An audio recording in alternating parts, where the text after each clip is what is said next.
Voltage booster circuit, এটা আমি নিজে তৈরি করেছি।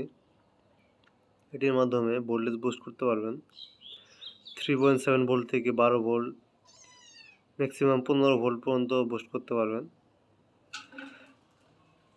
যাদের কাছে ভোল্টেজ বুস্টার মডিউল নেই তারা এটি ইউজ করতে পারেন। সো এটি তৈরি করার জন্য লাগবে একটি 25 ভোল্টের 100 মাইক্রোফ্যারাডের ক্যাপাসিটর, একটি 4007 ডায়োড, একটি ইন্ডাক্টর। এই কয়েলটি আর কি মোটামুটি 30টার মতো প্যাচ দেওয়া হয়েছে এবং একটি পুশ বাটন।